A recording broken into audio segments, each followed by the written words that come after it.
Boa noite, bom dia e boa tarde, né? Quem estiver assistindo, a todos e a todas.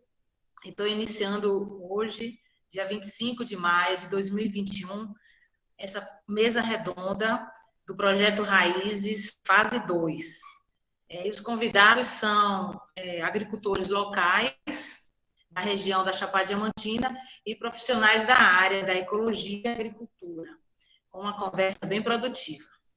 O Projeto Raiz, que trata sobre os impactos ambientais, justiça ambiental e racismo ambiental, e procura enfatizar ações visando esclarecer estes temas à população em geral, mostrando diferentes pontos de vista. Então, inicialmente, o que eu mais quero é agradecer a vocês a presença, né, pela essa conversa que vai ser bastante produtiva, com certeza. Todos aqui têm experiências de campo, de vários anos de experiência, provavelmente. Aqui a Laura, como agricultora familiar, a Alessia e o Jani, né, como agricultor familiar. Os três aí, e mais os outros pesquisadores, incluindo também Jorginho, que além de ser também produtor. Essa mesa redonda, eu vou iniciar a fala. Eu sou Cristiane, sou bióloga, moro aqui na Chapada Diamantina há uns 16 anos. A área tem ênfase na ecologia, né? A minha formação é bióloga, com ênfase em ecologia. Fiz um mestrado em botânica e também sou administradora, gestora da Replante. Essa conversa de hoje, a gente vai estar falando sobre essa questão da ecologia e da agricultura. Como a gente saber associar essas práticas agrícolas e ter o respeito do meio ambiente, né? Que é muito importante. Fabiana, agora vai falar um pouquinho, né? Se apresentar. Obrigada, boa noite. Antes eu quero relatar que é um prazer enorme estar aqui junto com todos vocês, conhecê-los e partilhar experiências. Eu sou uma pesquisadora que tem sua origem, né, como estudante na rede Polinfruit, né, que é liderado pela professora Blandina, da UFBA, e lá o grupo trabalha há muitos anos, desenvolvendo várias pesquisas envolvendo agricultores, envolvendo questões ambientais, enfim, com grande interseção, né, com os objetivos do Replante e os objetivos de todos nós como cidadãos, como produtores, né, nós temos interesse em entender melhor, encontrar saídas para a gente conciliar os diversos interesses envolvidos, né, nessa questão da produção e do uso da terra. Então, eu sou bióloga, com doutorado em ecologia, parte da minha experiência foi construída graças a essa oportunidade de falar com os produtores, com os agricultores. A gente ainda aprende, né, toda vez que a gente continua essa jornada de tentar pesquisar, fazer uma pesquisa que, de certa forma, cada vez mais se aproxime desse anseio da sociedade. E hoje eu estou num curso de Ciências Agrárias há 5 anos, interagindo também com essas áreas, que é uma grande área, né, uma grande área, muito importante, e que a gente precisa desenvolver nosso potencial de diálogo para que a gente encontre essa saída, né? Então, a minha experiência é sempre uma experiência, eu acho que sempre incompleta, né? A gente está sempre construindo, mas muito feliz de partilhar com vocês o que eu puder, né? Contribuir com as perspectivas que a gente tenta trabalhar nessa mesa, tá? Meu nome é Fabiana Oliveira da Silva e eu estou hoje em Sergipe, na Universidade Federal de Sergipe, num campus avançado no semiárido. E eu trabalho hoje principalmente com pequenos agricultores familiares, mas também nós desenvolvemos trabalhos com vários outros grupos de produção. Muito obrigada. Aguardo ansiosa a conversa. Acho que depois foi Jorginho, não foi?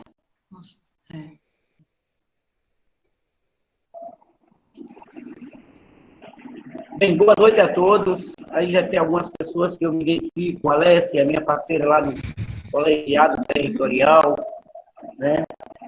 Renato, eu acho que eu também conheço, e Cristiane, que a gente já tem, assim, algumas conversas, né?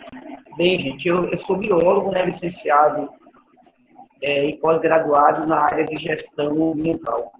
Aí eu tenho servidor da empresa baiana, né, de desenvolvimento agrícola, a antiga EVDA, hoje representada pelo Bahia até aqui.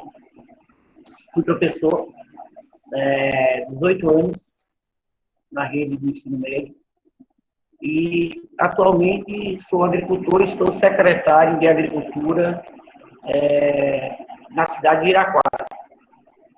Acredito que essa conversa vai me enriquecer bastante diante de algumas ações que nós estamos desenvolvendo aqui no município.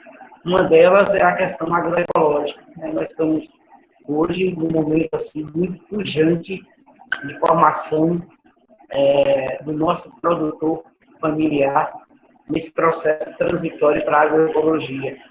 Isso assim, tem nos dado assim, uma grande energia positiva para entender que esse caminho é o caminho mais correto que a natureza nos conduzia se nós não fôssemos atropelados pela ganância do capitalismo.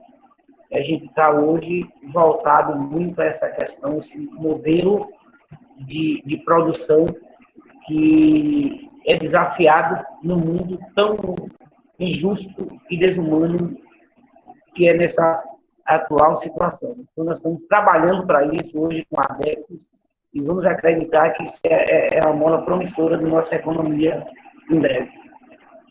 O Jorge aqui, vou aprender muito com vocês, com certeza disso. Que já estão, eu até de anos-luz na frente, né, dessa caminhada com o professor Fabiano, Cristiane e a Alessia, né, que a gente já conhece, o produtor Jani Barreto, que a gente já não conhece, mas tem que falar, né, do seu potencial. Eu acredito que é um momento muito de aprendizado. Vamos somar forças nessa nossa mesa. Quero agradecer por ter me dado essa oportunidade, Cristiano, de estar junto com vocês hoje. Obrigado. Agora é Renata, né? Por favor, Renata. Boa noite a todos. Obrigada também, é um prazer, um grande prazer estar aqui com vocês, encontrar Jorginho, Cris, Alessia, vocês aí da Chapada. Hoje eu estou aqui no sul da Bahia, na Mata Atlântica. Já tem 2 anos, mas eu estive aí na Chapada morando há 10 anos, trabalhando na parte de educação e também com política pública, sempre envolvida com agricultura mais de base, mais ecológica. Fui professora de agroecologia aí da Escola Agrícola de Seabra, cursos de agricultura orgânica, ligada também à agricultura familiar, mas também já tive experiências com monocultivos no Vale de São Francisco, com uva, com certificação, exportação de frutas. E hoje eu voltei para a pesquisa. Estou aqui, já fiz uma pós-graduação em horticultura e hoje eu estou concluindo um mestrado na área de produção vegetal aqui na UESC, na Universidade de Santa Catarina, de Santa Cruz, aqui de Itabuna, Ilhéus, né, focada aqui na parte de genética de maracujá silvestre, que aí na Chapada é um banco de germoplasma desses maracujás, das passifloras. Então, estou estudando um pouquinho isso e sempre aprendendo, né, como a Fabiana falou, sempre buscando conhecimento, sempre buscando evoluir e tentar equilibrar a agricultura com o meio ambiente. Esse é o meu desafio como profissional. Então, é um prazer estar aqui com vocês, também espero trocar muitas experiências, aprender bastante, e estamos juntos. Acho que agora seria agora Janir, né? Que chegou depois. Janir, Alessia e depois Laura. Na ordem, né?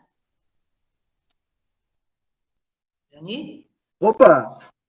Boa. Está ouvindo? Estamos ouvindo? Sim, boa noite. Boa noite, boa noite. Então, eu sou Jani, trabalho aqui na no povoado Lagoa dos Patos, em Palmeiras. Sou agricultor desde nascença, já nasci no berço agrícola e gosto muito dessa profissão, que é um desafio constante. Eu vim do Rio Grande do Sul, mas já estou na Bahia há 34 anos. Construí uma família aqui, meus filhos são daqui, de Ceabra, eu moro em Ceabra, mas com a pandemia eu me instalei num sítiozinho aqui e descobri uma nova vida. E aí eu trabalho hoje com agricultura. Uma agricultura não é orgânica, não é a convencional. Eu trabalho com um biorracional. Eu faço um consórcio e produzo um alimento mais saudável, de uma garantia, digamos assim, alimentar. E é um prazer estar aqui. Eu estou hoje estreando nesse tipo de comunicação, gente. Então, eu só sei trabalhar no campo, então, os lapsos aí, algumas coisas que acontecer. Hoje eu sou marinheiro de primeira viagem. Satisfação também a todos aí, certo, gente?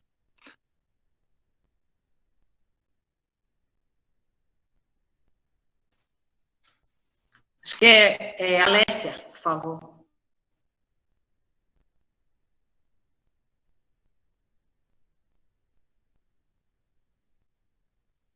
Alessia, tá aí? Laura? Acho que a Alessia está sem contato. Ô, Laura? Laura tá aí também? Está aqui de Palmeiras, está com... Então, pronto. E a Alessia, não sei.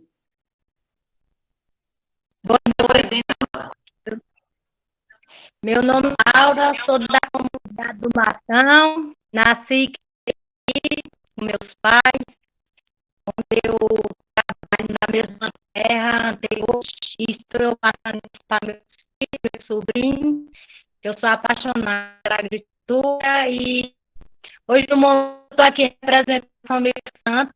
A gente trabalha em grupo, também junto com a Alessa, a gente tem um grupo que trabalha no PENAI. Hoje em dia estou trabalhando também já no Sensor, graças a Deus. E faço parte do grupo de mulheres voluntárias da Chapada, onde a gente trabalha com trabalhos voluntários, ajudando as pessoas do nosso município.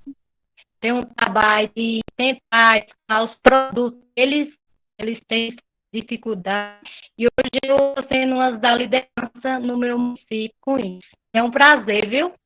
Muito obrigada pelo convite.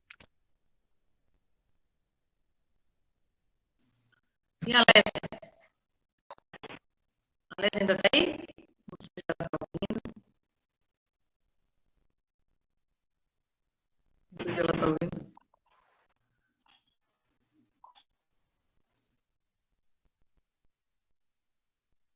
Aí depois ela volta, não sei. Acho que então vamos. É porque aqui aqui ela também na roça, assim, é mais difícil, mais longe da. Eu também moro longe, aqui está bem complicadinho esses dias. Mas vamos lá, retomar. A gente faz uma outra volta para falar mais sobre isso. Ela retomou. Bom? Retomou? Alessia? Alessia?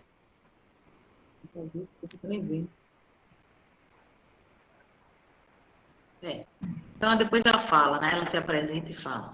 Então, com relação... Vocês estão me ouvindo direitinho, tá, né?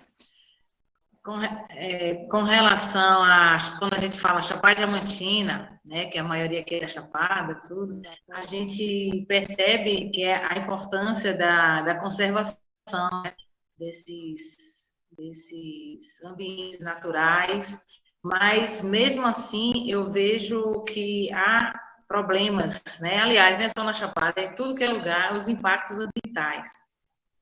E vem avançando. muita gente sabe da questão o agropolo, né, que é um problema grande, mas também que eu posso frisar da pandemia, avançou muito essa questão imobiliária, né, que também é um problema, principalmente para o meio ambiente, né? Então, muita gente de fora está vindo muito para cá, e além de outros, para mineração, então sempre há problemas, estou falando relacionado principalmente aqui na Chapada, né? Então, essas dificuldades a gente sempre vai ter, né? E aí, além disso, tem facilitando mais essa questão das licenças. Então, já tem um problema em cima de outro, então são impactos que estão sendo gerados mais ainda forte, né? A questão que eu acho muito importante a gente estar conversando são os polinizadores, né? Por causa de tanto das plantas que a gente vê, as nativas, importantes, mas os polinizadores também vão junto com toda essa questão de impacto ambiental.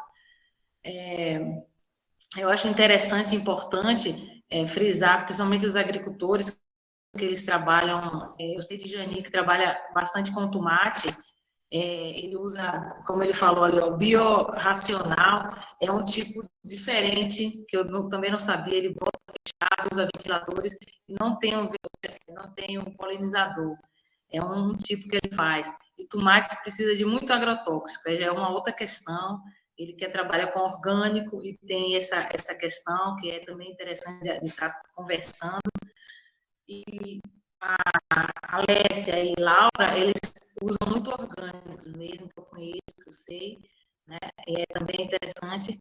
E vocês, os convidados, se vocês puderem estar falando mais sobre esse assunto, é interessante. Viu? Eu acho que a Fabiana pode falar um pouquinho agora.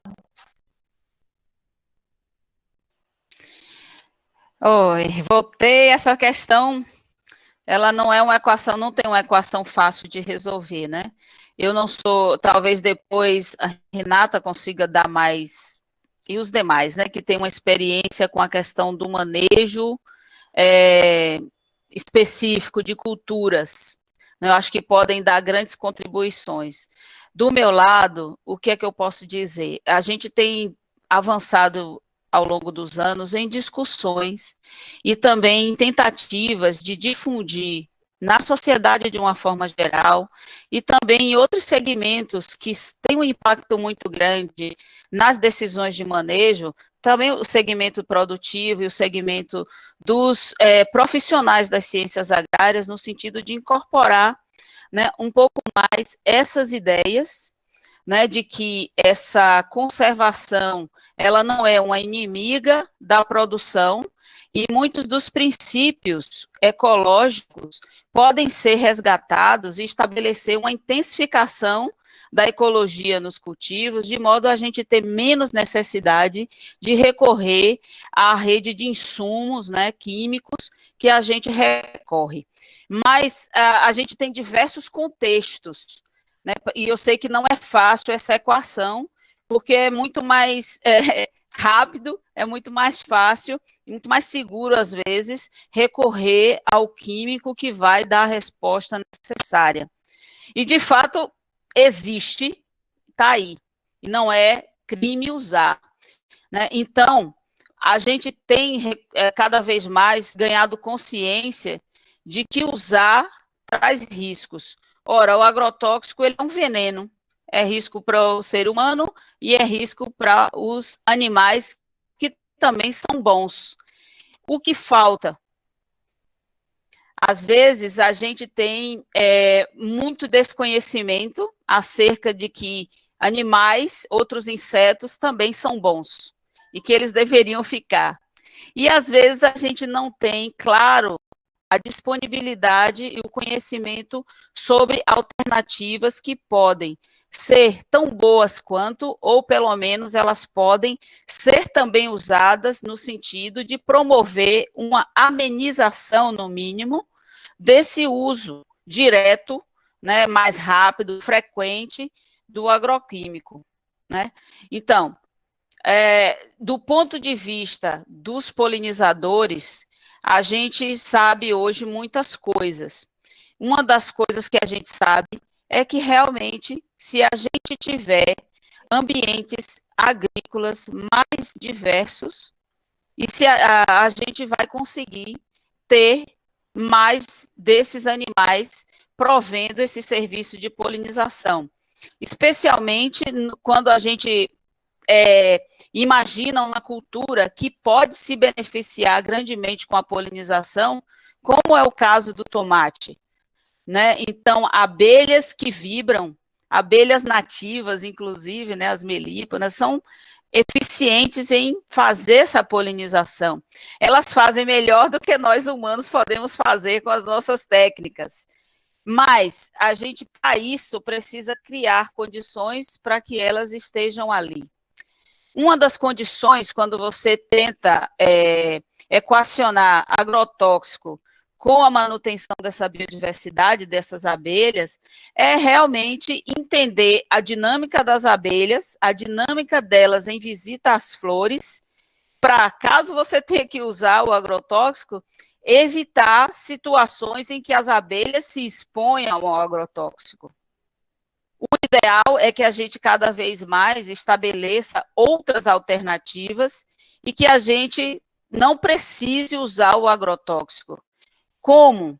Se a gente incorporar mais os princípios agroecológicos, que na verdade significa integrar de novo a ecologia nos sistemas, a gente tem grandes chances de amenizar essa demanda tão grande pelos químicos. Mas isso também é contexto dependente, né? Eu acho que os agricultores aqui presentes, eles vão dar exemplos para a gente muito interessantes e eficazes de como que a gente pode encontrar um caminho que ajude muitos outros agricultores a tomar decisões baseadas na natureza sem medo, né? A gente tem, o agricultor, ele tem um dia a dia, ele tem uma carga de pressão sobre ele, e às vezes ele tem medo de fazer uma mudança que possa impactar na dinâmica de vida dele, né, na dinâmica econômica, gerar uma perda que ele não consegue recuperar. É o que eu percebo muito na interação com os agricultores que eu entro em contato, né? Às vezes eles querem fazer uma coisa nova, querem evitar o uso desses insumos, mas eles não têm uma confiança para usar uma nova técnica. Eu acho que esses momentos que trazem experiências de agricultores que, em diferentes contextos, conseguiram fazer uma coisa nova, uma transição, evitando esse uso, eu acho que tem, às vezes, mais impacto do que o pesquisador falando, porque, afinal de contas, é alguém que encontrou o caminho e estando vivenciando os mesmos problemas que ele pode se identificar, né? E isso é uma coisa muito importante, é um passo. Sobre conhecimento, nós já temos muito conhecimento acumulado sobre, pelo menos, o papel dos polinizadores para muitas culturas, mas a gente precisa, às vezes, fazer um esforço muito grande de deixar de lado alguns apelos, né? Hoje, na minha experiência, eu percebi uma coisa, não dá para a gente falar de polinização para o agricultor, deixe os polinizadores, ponha polinizador, se a gente não conseguir discutir mais alternativas que deixem o agricultor potencialmente mais capaz de eliminar o uso dos agrotóxicos na sua lida, ou então reduzir muito. Senão a gente não consegue ter criação de abelhas, manter abelhas, se ele precisa, né? Aí, realmente, alguns não têm outra alternativa, precisa. E outros já conseguiram sair, ótimo. Mas alguns vão precisar usar, e essa é a realidade que a gente lida, né? Para promover a transição, a gente vai transitar a partir de uma realidade estabelecida. Então, não dá para a gente pensar isso, a gente também não discute o controle de pragas, tendo alternativas mais baseadas na natureza, para que o agricultor também se sinta mais capaz de recorrer a uma alternativa com essas bases, e não apenas recorrer rapidamente ao uso do agroquímico. É uma questão muito complexa, né? Porque depende muito da situação e do manejo, do conjunto de práticas de manejo que o agricultor historicamente pratica. Né? Então, isso tudo também tem que ser considerado, que ele não consegue passar de um ponto X para o ponto Y. E eu acho que o grande ponto digamos assim, de contribuição dessa discussão, de discussões como essa, é permitir que esses primeiros passos sejam dados, né? E que a direção seja outra, seja mais voltada para a conciliação, para o entendimento de que ter biodiversidade no campo é bom, que gera serviço, gera produção, e também gera a manutenção dos processos ecológicos que, afinal de contas, vão ajudar a manter os agroecossistemas sustentáveis, né? Então, essa equação é difícil, mas eu acho que aos poucos, com as muitas experiências e muitos contextos que os agricultores vão exemplificar, nos ajudam, né? Enfim, não sei se... Maravilha. Não, aí agora a gente vai pegar um pouco de experiência de Jorginho, né? Porque ele é um pesquisador e tem uma prática boa, assim, em campo. E o Jorginho, com a palavra, eu acho que é importante. Bem, professora Fabiana, muito bom a sua dissertação, colocou aqui uma coisa muito forte do que a gente precisa trabalhar. Eu vou tentar tecer a minha fala voltado a uma herança, né, que não é tão boa, né, que a gente traz esse processo de mudança dos nossos antepassados, atrelada a um momento, talvez, que muitos pesquisadores, muitas pessoas entendiam, e muitos gestores entendiam pelo processo da Revolução Verde, que desencadeou, na verdade, essa desorganização das cadeias produtivas, trazendo o desconforto ambiental em todos os níveis. Não sei se vocês atrelam a isso. E diante dessa Revolução Verde, nós direcionamos a atender, talvez, naquele momento, a maior carência mundial, que era produzir em quantidade e em curto espaço de tempo. Isso trouxe, assim, um grande avanço no desenvolvimento econômico para uns que tinham esse poder, trazendo, assim, a inserção da monocultura nesse momento, que trouxe outra crise ambiental em todas as linhas de produção. E também trazendo que a economia ela voltava em curto espaço de tempo. Ela foi retomada no período pós-guerra em pequeno espaço, em pequeno tempo, favorecendo aqueles que tinham o poder de mover essa monocultura pujante, com o objetivo de atender, esquecendo do seu povo, do meio favorecido, da agricultura familiar e daquele que trabalhava com a subsistência. Isso a gente traça assim a linha do tempo, voltada a isso. Então, nós deixamos, nesse momento, o coletivo de lado, que era a construção do processo da alma do povo, que era a cultura, para atender uma necessidade econômica mundial, atropelando as questões ambientais como um todo. Imperando, assim, talvez, o maior dano ambiental, que é a consistência da monocultura em todo o país, e de uma forma especial numa região tão bela como a Chapada Diamantina. Muitas cadeias produtivas, elas foram suprimidas do que faziam antes.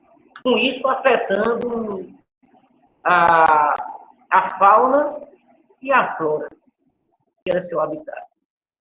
Hoje, nós somos vitimados, talvez, por uma decisão de atender o imediato. Eu levo meu pensamento dessa forma. Na Chapada, hoje, nós temos uma coisa muito forte, que é a valericultura, que ela traz uma economia para aqueles que são incentivados, até mesmo com subsídios bancários, a dar o retorno financeiro em curto espaço de tempo, atendendo assim a necessidade das entidades financeiras. E que o risco é menor. Onde você hoje tem uma metodologia produtiva que já atende lá na frente. E, às vezes, uma produção até com recebimento antecipado. A gente tem notado isso das multinacionais, de outros grandes empresários que vendem para depois produzir. E eles têm que se atrelar ao químico e à monocultura, porque eles têm que cumprir metas e receber antecipado. Esse talvez é um grande gargalo que a gente precisa rever dentro desse caminho. Como na Chapada, os empreendimentos agrícolas, eles são talvez mal divididos, poucos têm muitas propriedades e muitos têm poucos, nós ficamos à mercê do reflexo da produção dos grandes.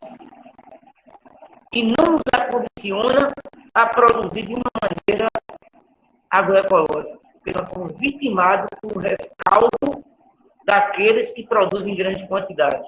A gente tem percebido isso nos municípios vizinhos. Eu retrato isso e até costumo dizer, a minha cidade talvez foi a menos afetada por ter sido uma reforma agrária natural, onde todas as pessoas têm o seu pedacinho de terra sem precisar de conflitos. Então, a reforma agrária aconteceu de uma maneira bem menos dolorosa, né, onde as pessoas conseguem manter essa economia. Mas nós temos proximidade do oeste, da região serrana aqui, do Rio do Cerrado, na verdade, que essas regiões elas são agredidas dentro de uma possibilidade produtiva que fere o caráter do equilíbrio ambiental. E a gente traz essa discussão para esse momento. Hoje, eu acredito que nós abrimos as portas, né, para um novo momento de entendimento. Né? Muitas formações superiores, assim como da professora Fabiana, que já está professora há tempo, Renata, já dedica o seu tempo de formação para reverter o que aconteceu, que é a formação agroecológica, uma produção mais sustentável, dentro desse grande leque que antes foi alimentado só no processo quantitativo e não qualitativo. Essa é a discussão que a gente traz para esse momento. Entidades, pessoas que acreditam que ainda há mudança, a condição de mudar e de ofertar a essa sociedade um momento novo, que você sai da quantidade para ofertar a qualidade de uma sociedade. Eu acredito que é um momento muito oportuno de mudança. As entidades formadoras, as universidades estão destinando a sua formação a esse novo momento de jovens, esses jovens, para esse novo construir dessa identidade produtiva de uma forma especial aqui na Chapada. Nós temos muitos jovens que acreditam nesse modelo, vestiram a camisa, muitos gestores que estão tendência para essa nova linha produtiva e que é um grande ganho ambiental, apesar de a gente ter um passivo imenso que nós vamos deixar aí uma herança negativa para muitas crianças que estão nascendo e que irão nascer. Essa é a minha parte. Eu espero tecer a outra linha de pensamento. Pois não, Cristiane? Não, maravilha. Aí, só para um abril, antes de passar para a Renata, uma colocação, que em Iraquara, a gente, além de ter agricultura, mas também tem essa questão do solo, né? Que lá tem muitas cavernas. E trabalhar no ambiente com agricultura e com agrotóxico já é um pouco... Aí vai estar infiltrando na caverna, né? Um problema também já tem que ser pensado. Então, eu acredito também que, pela minha experiência, a Chapada, Cada pedaço que a gente anda aqui, o bioma, o tipo de vegetação, a gente vê que o solo vai mudando também. Né? Que você vê a vegetação bem diferente de um lugar para o outro. Então, isso tudo tem que estar... Conhecer, né? O agricultor, as pessoas têm que conhecer o ambiente para não estar agredindo e prejudicando a si mesmo, né? Para o futuro. Então, vou deixar agora, Renata. Doutora, só para me fazer você tocou muito importante. Eu acho que poucas pessoas conhecem a região de Iraquara. Né? A região de Iraquara ela tem uma geologia muito delicada, geológica muito delicada. Então, nós temos aqui duas formações. Desculpa, bora deixar para a próxima rodada, a gente volta. Pronto, tudo bem. Obrigado, professor. Aí, pessoal. Viu? Então, Renato, por favor. Bom, Fabiana e Jorginho colocaram muitas coisas. A gente pode levar essa conversa aqui para vários caminhos.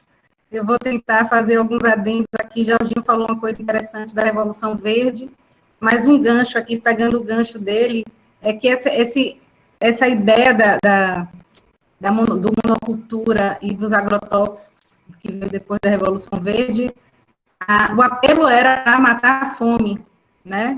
E até hoje, o que foi que aconteceu com a fome? Aumentou ou diminuiu? Então, a gente sabe que alguma coisa se ajustar, porque a fome aumentou.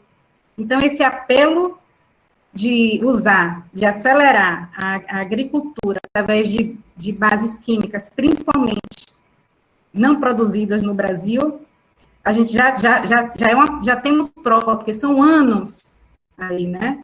Temos a prova que a fome no mundo continua aumentando. Então, a gente precisa refletir e tentar ajustar isso aí. Eu sou apaixonada pela agricultura, né? Eu já trabalhei com Cris diretamente, e ela é bióloga, e ela sempre falou, Renata, você devia ser bióloga. Eu falei, não, eu sou apaixonada pela agricultura, gosto da agricultura, e penso que a agricultura, como o nome fala de uma forma literal, é a arte de cultivar. Eu penso que a agricultura perdeu um pouco sua identidade, né? Eu fiquei triste esses dias estudando com minha filha de 11 anos, onde o livro falava que a agricultura era a vilã da história. Então, assim, será que a agricultura é a vilã da história? A gente precisa entender, compreender melhor quais são nossas cadeias de valores, né, do ser humano. A agricultura é uma das principais. A gente precisa entender, porque a gente tem, como o Cris falou no início, a mineração, a construção, a urbanização, as fábricas e a agricultura. Será que é a vilã da história? Eu acho que não. Então, a gente está perdendo um pouco a identidade, porque as pessoas confundem a agricultura com devastação, com agressão ao meio ambiente.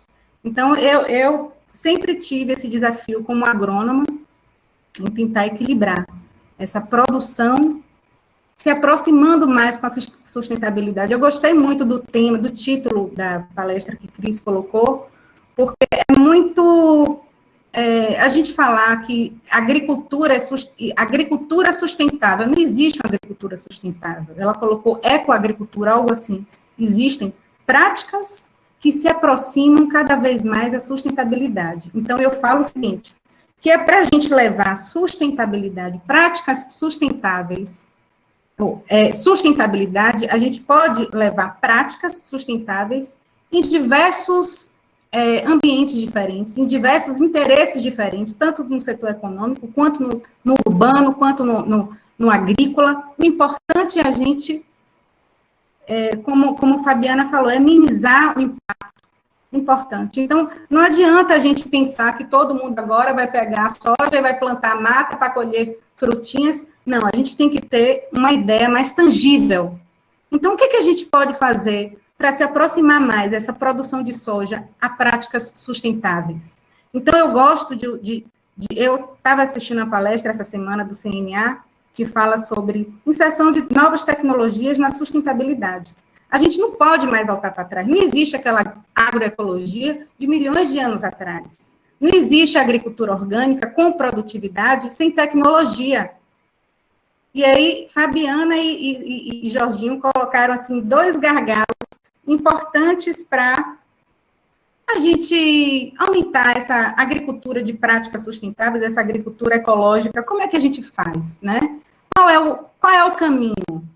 Não sei se tem um caminho, não sei se tem um fator, mas existem vários fatores que precisam se unir, né? Primeiro, Fabiana falou Jorginho falou dos financiamentos. Fabiana, acho que falou da educação, né? Então, a gente precisa ter educação, pesquisa, política pública, né? E normas e fiscalização. Porque, assim, se a gente não unir, ninguém vai conseguir. Então, quando eu penso em práticas sustentáveis, eu penso do pequeno ao grande. Essa é a nossa realidade. Do pequeno agricultor ao grande. E penso também assim, o seguinte, depende do objetivo de cada um. O agricultor, ele pode ser um agricultor de subsistência para a sua família, mas ele também pode ser um produtor. E ser produtor, qual é a diferença de ser produtor e agricultor? Eu sempre falava isso para meus alunos.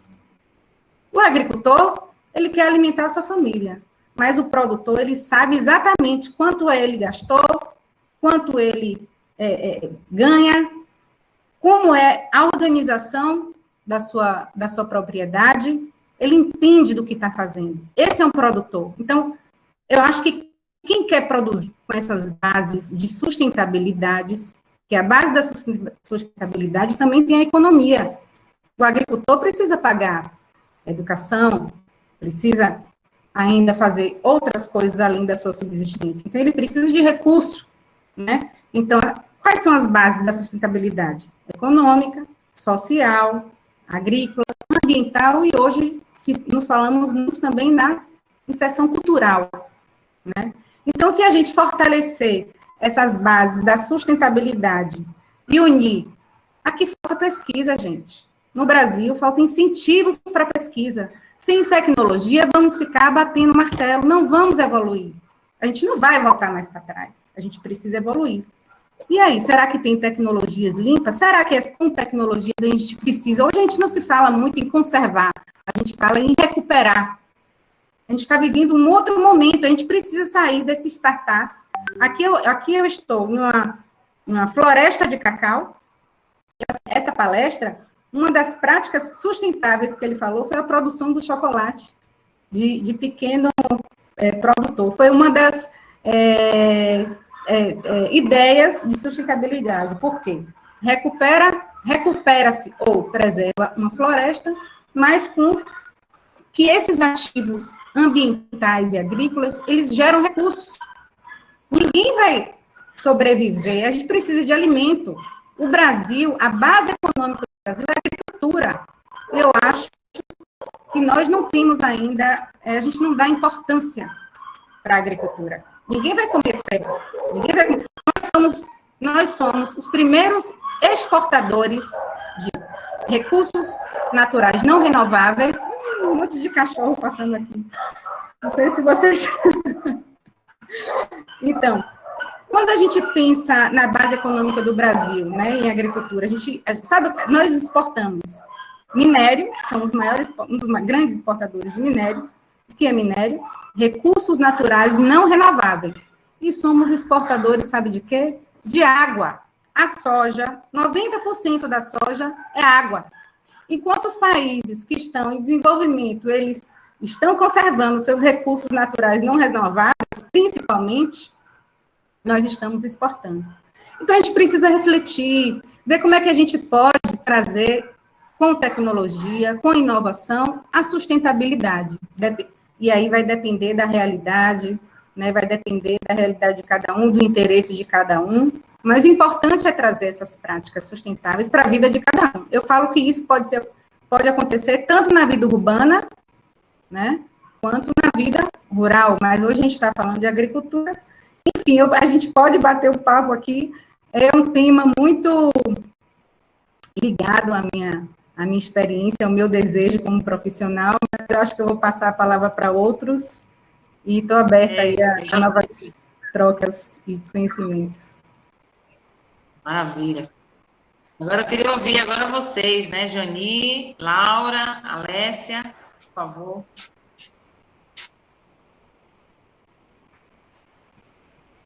Tá ouvindo?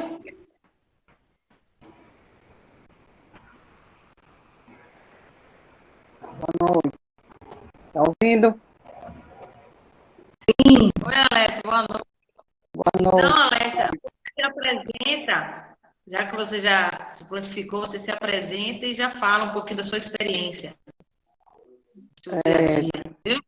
Meu nome é Alessia, sou do município de Palmeiras, sou agricultora familiar, moro aqui na roça, vivo dela e ela falando da agricultura, eu fiquei aqui pensando, sabe? Porque Renata falando, vou pegar o gancho de Renata com relação à agricultura. Realmente, se a gente for falar da agricultura, é um tema eterno. Vai se estender por muitos e muitos dias. Então, eu vou fazer um recorte da agricultura que eu vivo no meu dia a dia, que é a agricultura familiar. Porque falar da agricultura como um todo, quando ela fala da soja, quando fala dos produtores, quando fala. Minha cabeça vai se expandindo, sabe? A minha maneira de pensar vai se expandindo.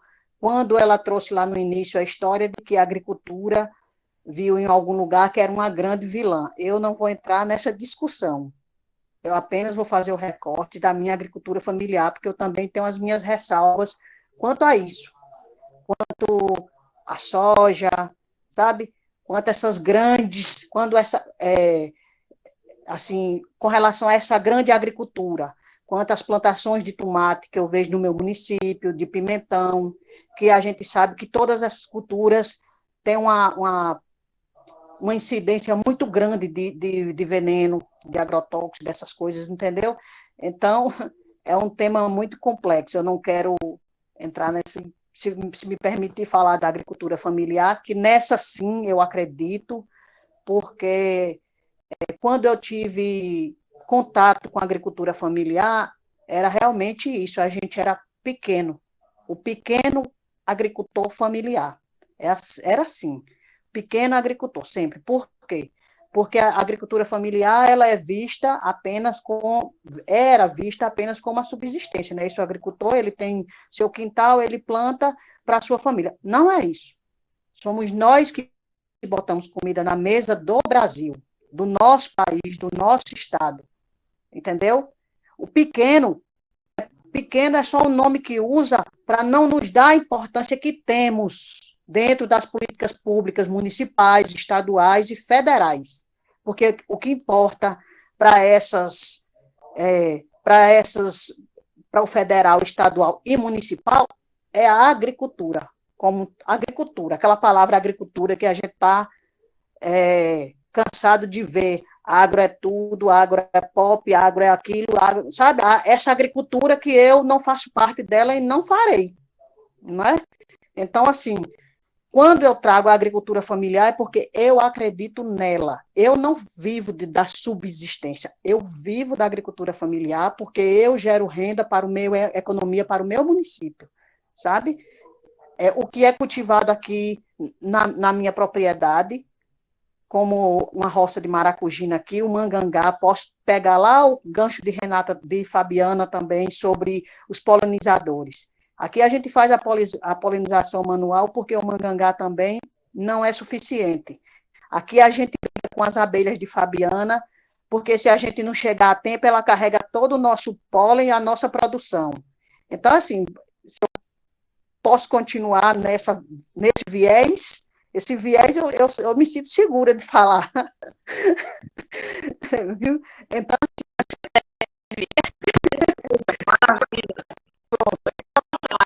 eu vejo muito essa agricultura que nós cultivamos aqui na nossa Chapada, nos 24 municípios, somos municípios turísticos, mas somos, acima de qualquer coisa, municípios rurais, entendeu?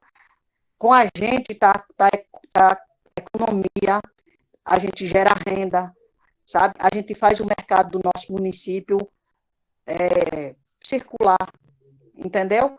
Mas a gente faz isso, mas a gente é invisível. A gente continua invisível.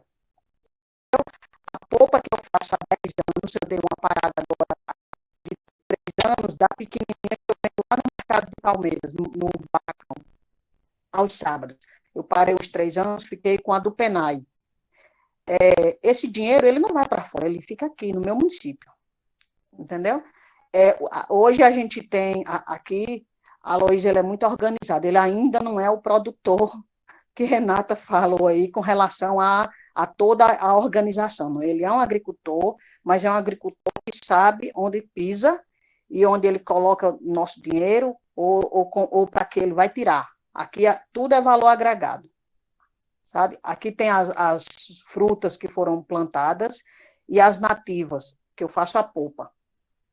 Aí aqui tem a galinha, né? Que o adubo volta para as roças, de maracujina ou de qualquer outra cultura que a Luísa queira fazer, aduba as próprias frutas também, e eu vendo essa galinha em Palmeiras, sabe? Aqui a gente mata e limpa tudo, vai para lá. Ele tem pequenos animais aqui ele tem o porco também, que a gente vende em pé, e começou agora com a criação de carneiros, de ovelhas também, que tudo isso vai para o mercado daqui. Vem para cá, para o nosso município. Então, não é mais uma agricultura pequenininha, não é mais a gente não pode chamar mais agricultor familiar de pequeno, sabe? A nossa cidade, posso falar por Palmeiras, como Jorginho, por Iraquara, e por aí vai. É muito rico de agricultor familiar, sabe? É muito rico. Ela diz que ela é apaixonada pela agricultura, eu também sou, pela agricultura familiar.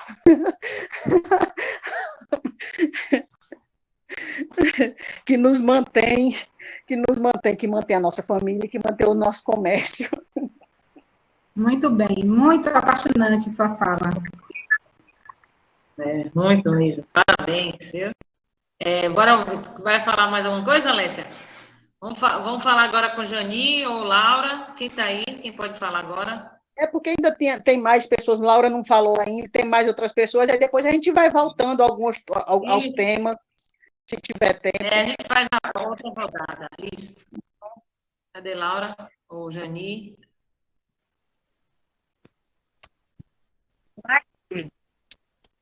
Então, todas as falas foi bem aproveitosa, gostei, e vou falar aqui justamente como a Alessia falou, que a gente ainda é invisível aqui, né? Eu me sinto ainda invisível, mas para a gente se sentir invisível, a gente tem que correr atrás, já corri atrás de várias coisas, fui fazer curso, fui ver como é que eu preparava a minha terra, e hoje, graças a Deus, eu sou reconhecida graças ao apoio da Alessia, graças ao apoio da minha família, graças ao apoio de amigos, que a gente foi reconhecido, mas a gente não era reconhecido aqui ainda no nosso município.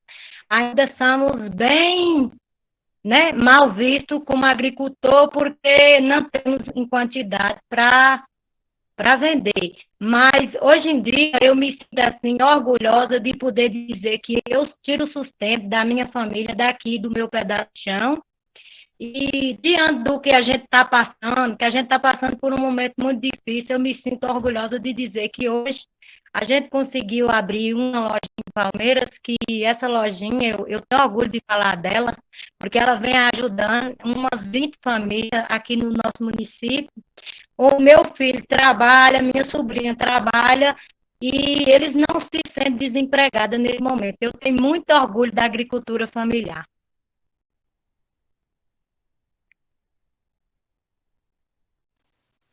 Fale um pouquinho da sua experiência, quais são os produtos, alguma coisa assim. Sim, Cris. Isso. Aqui a gente trabalha com hortaliça, banana, frutas, né? Trabalhamos com biscoito. E é como a Alessia falou, uma coisa ajuda a outra. A gente usa adubo do próprio gado daqui da nossa família. A gente não usa adubo de fora. E a gente também já sabe como cuidar da nossa terra. A gente não faz queimada há mais de 10 anos.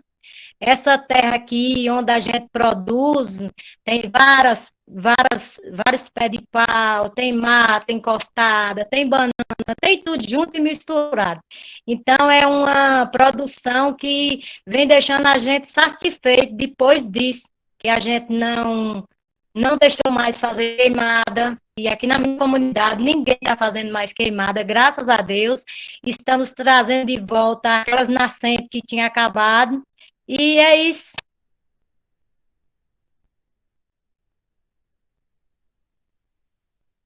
Jani, pronto? Laura, muito bom, viu, a fala também. Jani, está por aí?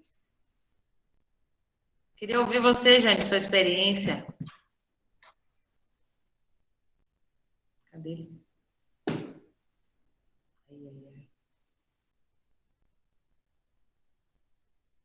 Jani? Agora foi Jani que falhou. Saiu, faz um tempo que saiu. Saiu? Será que ele saiu? Apareceu aqui para mim que ele tinha saído, já tem um tempo. Acho que Francisco Barreto saiu também. Francisco é do filho dele, provavelmente. É. Ah, tá. Eu acho que teve alguma coisa. Seu Então, áudio está vamos desligado, Francisco.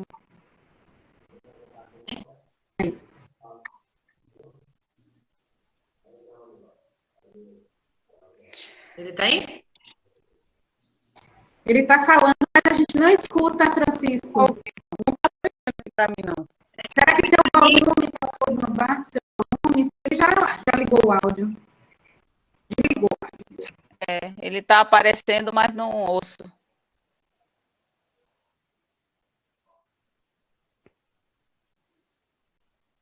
Não está aparecendo aqui, não. Aqui também não. Ele pode entrar e sair e entrar de novo. Porque ele estava falando, a gente estava escutando antes. Liga o áudio, Jani.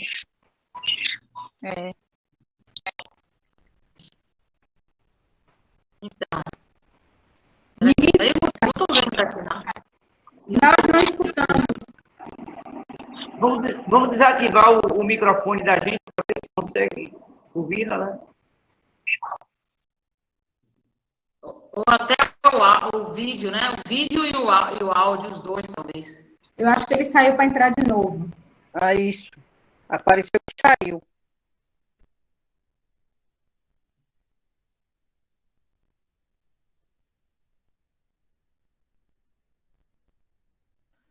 Saiu. Então vamos esperar ele e a gente vai fazendo mais uma rodada, uma conversa. Ah, ele voltou. Pronto, cadê? Jani? Consegui voltar. Pronto. Deu para Agora escutar sim. aí todo mundo? Deu para escutar todos? Deu todo mundo? Agora, então pronto. Agora você fala um pouquinho da sua experiência, do seu dia a dia, da sua produção, viu? Então, está com você a fala. Fica à vontade.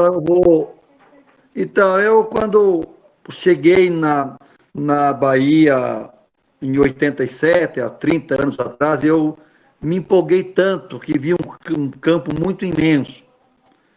E os anos se passam rápido e a gente vai ganhando, amadurecendo e vai entendendo a vida talvez de outra forma, e são fases da vida que a gente vai passando. E hoje, se eu der um relato hoje, eu vejo isso aqui assim como um grande mar desconhecido. Nós temos uma Chapada Diamantina desses municípios, são 30 e poucos municípios. Nós temos um clima meio único aqui no mundo, certo? Então, eu vejo a agricultura familiar um grande campo. E como os colegas falaram, a gente é meio desconhecido ou pequeno.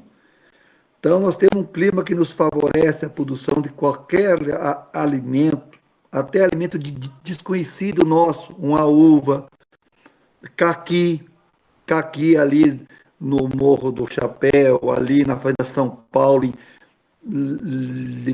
Lençóis, produz um caqui, pocã, figo figo vem de São Paulo para a gente aqui, e chega caro.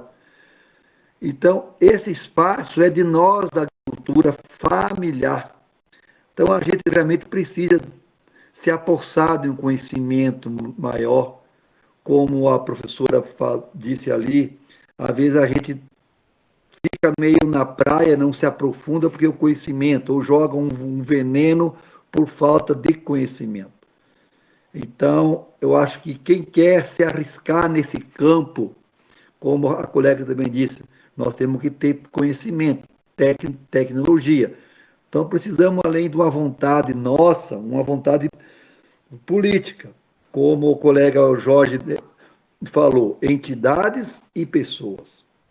Então, eu, no meu conhecimento, eu vejo tanta riqueza indo fora, escapando pelo ralo, pelo vão do dedo, eu vejo o umbu apodrecendo, a mangaba, essas frutas silvestres, a gente ainda não dá muita maracujá, a gente subutiliza isso. E nós, do lado de cá da agricultura, que estamos querendo se arriscar nesse campo, a gente perde muito tempo se fazendo as nossas próprias experiências. Nós investimos tempo e dinheiro. É o meu caso, não sei se é o caso de muitos de vocês. Tempo e dinheiro valioso para a gente. E quando a gente se junta pessoas para conversar, como aqui hoje, associações mais fortes, o cooperativismo aqui é uma palavra desconhecida. Então, nós temos esse potencial todo para ser usado e, de hoje em dia, a gente pode se conhecer mais, participar, ver se a gente consegue avançar e explorar esse campo. A gente, às vezes, eu conheço muito bem Mucugê, trabalhei muito tempo em Mucugê, hoje a gente vê até uma vinícola, mas os grandes pensam grande. A gente pensa grande com nossas coisas poucas, certo? Então, a satisfação da vinícola do Ivo Borré, talvez do Tomate Neudo, da linha da Dona Laura, é tão grande quanto do outro grande. Então, eu acho que a gente tem que pensar realmente em usar a terra de uma forma mais racional. Eu vejo a pessoa achando que jogar, às vezes, a gente, como vocês falaram, destrói-se o meio ambiente, destrói a flora do solo, um monte de coisa, não damos bola para a abelha. Então, mais gente pensar. Nesse grupo aqui, já, digamos assim, a gente já está com a ideia um pouco mais avançada. Eu fico muito preocupado como é que eu chamo mais gente para entrar no meu circo, no meu trabalho, como é que chama esse tema. Já pensou de criar um produto aqui em Palmeiras, Iraquara, com selo de digamos assim, origem, né? Então, tudo isso são palavras que eu digo aqui, nós se juntarmos, se fortalecer mais, e a gente usar esses recursos, como a professora disse aí, melhor. Então, o grande caminho é um entendimento entre as pessoas. Aí o secretário Jorginho, nós temos Palmeiras, que não temos nem a Secretaria da Agricultura, acho que nem Lençóis tem. Então, precisam um pouco mais de vontade para a gente ter onde perguntar. O EBDA, que era uma fonte nossa, então eu aqui no sítio, me deparo, eu ligo à noite para vários colegas do Brasil inteiro buscando informação. O que eu faço hoje? Eu faço uma agricultura produzida num agrotecido. A gente chama de estufa. Então, com meus insucessos de cultivo a céu aberto, de campo, eu não tive coragem de me arriscar numa agricultura orgânica. Eu quero ir para lá, certo? Então, eu pensei, bem, se eu me livrar do inseto, da praga, larga, para mim eu vou andar mais em passos largos. E realmente, o cultivo protegido vai ser o grande caminho de todos nós. Até com a agricultura orgânica lá na frente vai ser viável. O que eu tenho de buscar em nós todos é uma produtividade. Então, quando eu comecei a produzir os tomates em cultivo protegido, eu uso um mesclado da agricultura. Eu uso cálcio, uso boro, uso zinco, uso magnésio, uso o super simples, por enquanto. Mas o veneno que mata, eu não estou usando porque na minha casa, na minha estufa que eu tenho, não entra isso. Se entrar algum inseto, eu armo as armadilhas, tem tantos controles biológicos, tem BT, que tem esses produtos biológicos, eu consigo me defender, porque a pressão é pouca, certo? A minha fala vai para o sentido de como nós podemos se juntar forças, como nós podemos mentalizar o secretário de turismo, que o turismo pode ser mais forte se nós tivermos uma agricultura também forte, para que o restaurante sirva uma galinha caipira, sirva um tomate seco, que nós produzamos um pouco de uva, de frutas vermelhas que Mucugê já está tendo. Tudo isso aqui podemos ser feito aqui. Então, gente, eu me empolgo muito e esse grande dia, eu acho que vai chegar. A gente, de hoje em diante, a gente vai começar a se visitar e trocar os contatos nossos. E então, eu acho que a gente tem que pensar nas coisas favoráveis a nós, juntar com quem tem conhecimento, que são as universidades. Então, eu queria falar até aqui, para dar espaço aos meus colegas aí. Maravilha, Jani. Muito boas falas de todos, né? Eu acho que, agora eu acho que a gente pode fazer uma última rodada, né? Pelo horário, né? Porque senão fica muito cansativo. Relacionado a esse assunto, tem muitos, né? Como todos falando. Sempre vai ter assunto para estar aqui, a gente está conversando, discutindo. E eu posso dizer que esse é o primeiro encontro nosso. Espero, né? Da minha parte aqui, principalmente que eu moro aqui em Palmeiras, a gente também está conversando, né? Com apoio até da universidade, de agrônoma Renata, de Jorginho. A gente pode, eu gostei da ideia que eu acredito que a Alessia deve estar mais avançada assim, nesse sentido de cooperativo, né? De grupos, e depois da agricultura familiar. Ela deve falar mais depois. Jani talvez não esteja sabendo que deve ter, né? Um grupo de cooperativos. E essa força da agricultura familiar é muito importante. Vi sentir muito essa questão que vocês falaram de estar invisível, né? Para mim foi forte, né? Como bióloga, eu não fico tão envolvida com a agricultura, mas eu sei que realmente deve ser isso mesmo. É importante pensar na questão da qualidade mesmo dos produtos, como ele falou, Jani, a questão muitos produtos são perdidos, né? E aqui a gente tem um monte de produtos, um exemplo, que lá onde ele mora tem bastante, e lá produz fácil. Então, utilizar uma agricultura que se dá bem no local, isso é muito importante. Esse olhar é importante. Não adianta você, vou tirar um bull que já é nativo, já está lá, não precisa de tanta água, tirar tudo e vou botar uva. Não, um produto que precisa de muito mais água.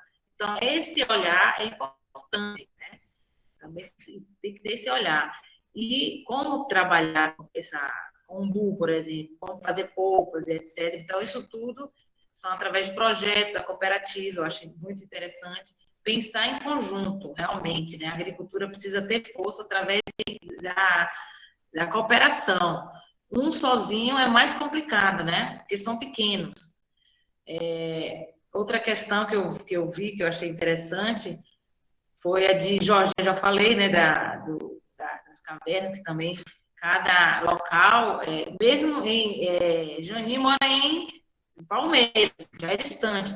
A Laura mora também em Palmeiras e a Alessia também em Palmeiras, mas você vê que os solos, o tipo de ambiente são totalmente diferentes.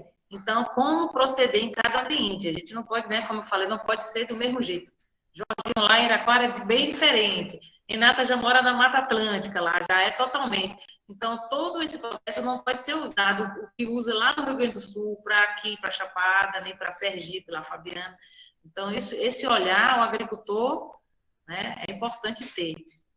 E gostei também quando ele falou de ter, como a Chapada é muito turista, por que não associar essa questão dos pratos, dos frutas, né, relacionando com o turismo também, agricultura e turismo, né? Isso é muito bom também, essa força de ter. Importante a questão também da Secretaria das Prefeituras de estar dentro de projetos, isso, eu acho que a gente tem que estar avançando, tem que ser união, realmente. E, Fabiana, eu tenho essa fala, agora eu passo para a Fabiana, a gente faz essa última rodada rápida, gente, e a gente fecha, viu? Eu vou tentar ser rápida. As falas foram tão legais, tão inspiradoras, tão e postas na realidade, né, por aquele que faz, né, a produção acontecer dentro das suas perspectivas, né, porque a cadeia produtiva, as perspectivas de um determinado setor, elas variam, né, conforme a sua posição nesse mercado.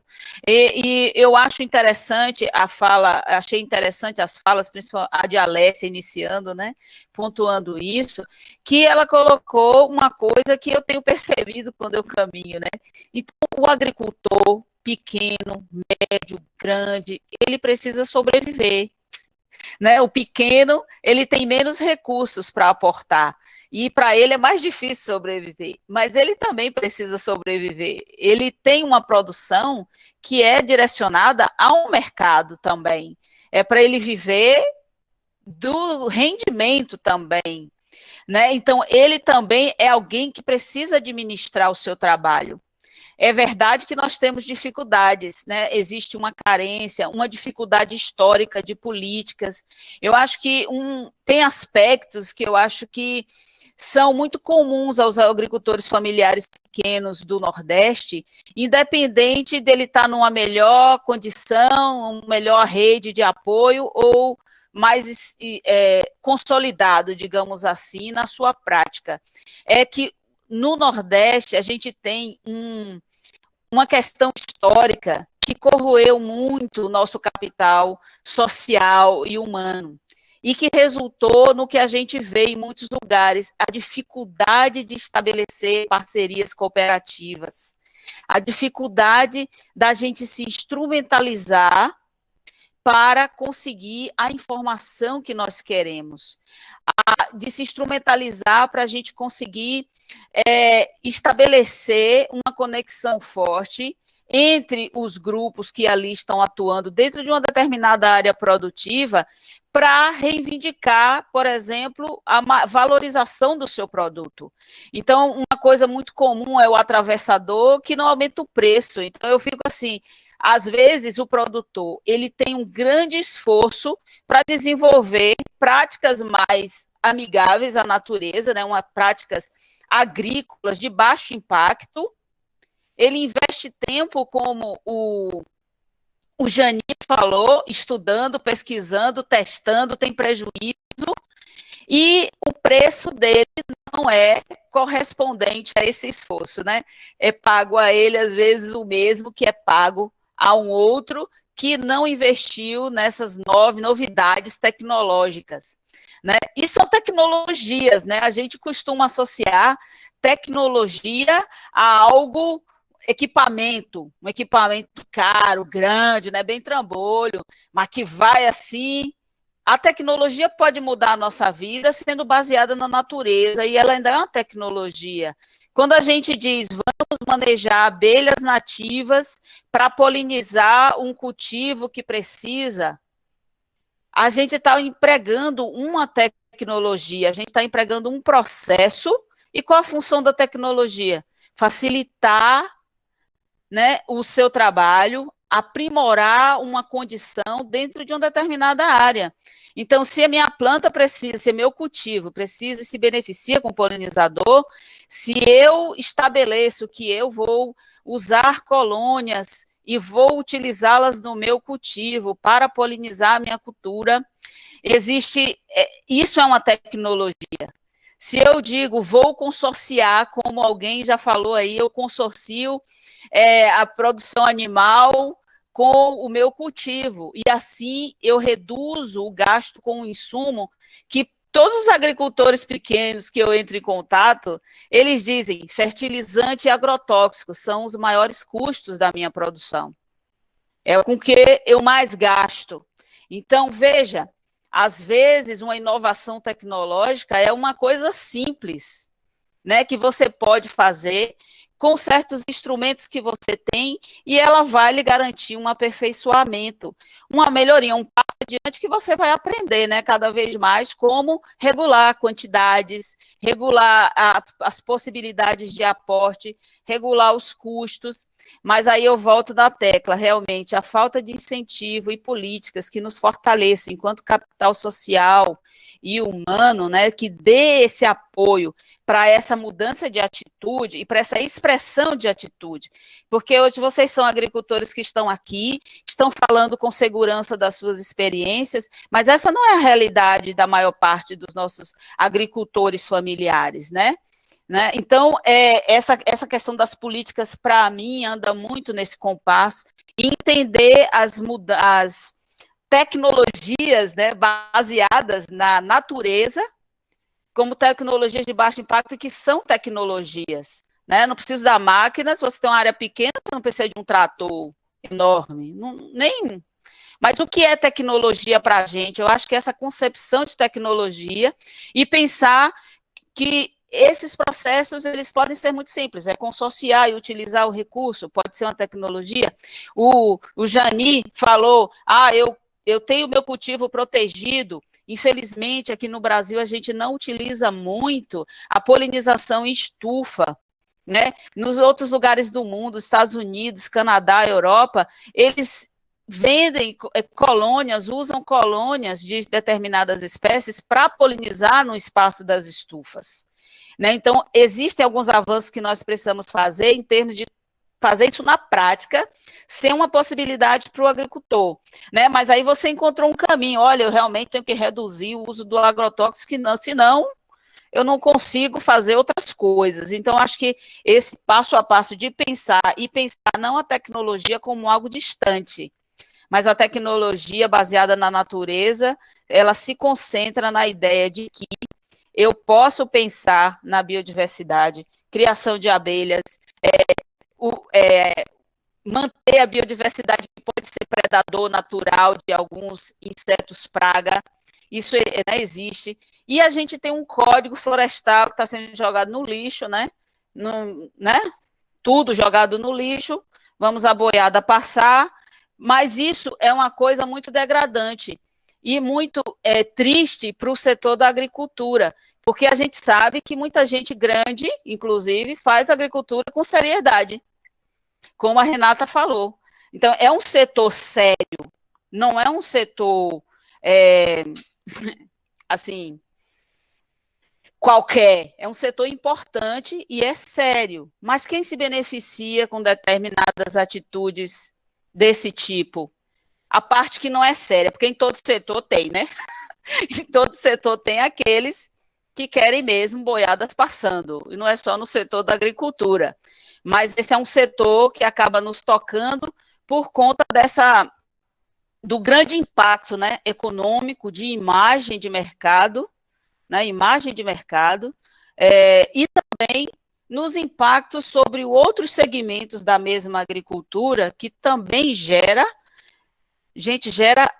condição social da gente sair dessa desigualdade terrível.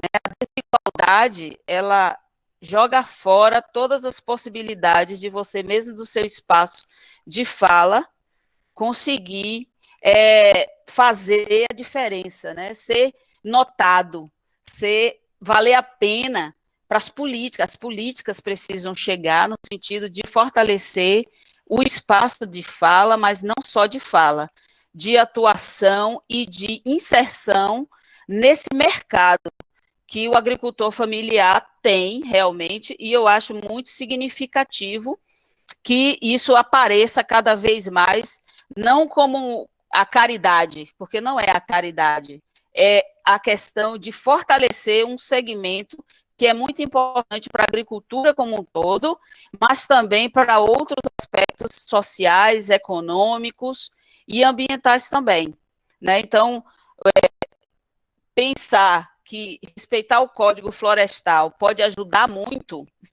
já que a biodiversidade boa pode chegar no cultivo e impedir que seja dominado talvez por pragas ou reduzir isso, né? Porque você tem área nativa no entorno, porque você restaura as áreas nativas no entorno, porque você se sente comprometido, que a sua atividade produtiva tem um comprometimento com o que está à sua volta e ela é influenciada por isso.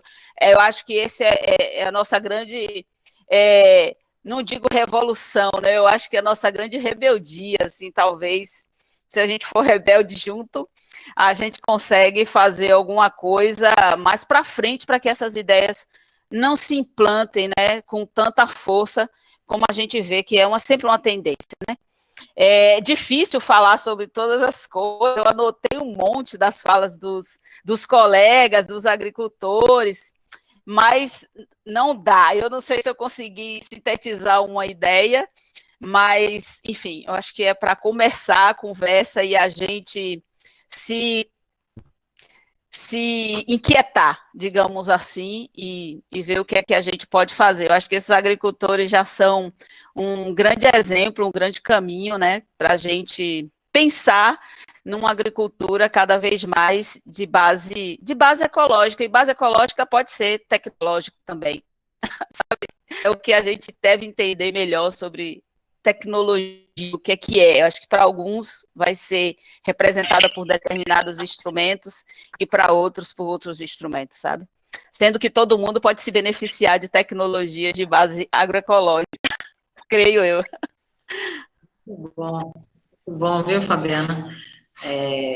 A fala, né, pertinente, e eu acho que a gente passa para, acho que é Jorginho, né? Finalizando, Jorginho, e vamos lá para o Renata, etc. Vamos ver o que a gente pode falar ainda. Já estamos quase 2 horas, 1h30, né? A professora Fabiana, ela foi muito sucinta, muito feliz aí no que ela colocou, e a gente precisa tentar isso. Mas nós estamos diante aí de professores agricultores. Que lição que vocês nos deram. E a gente traz assim uma grande discussão, Alessia e Jani e Laura.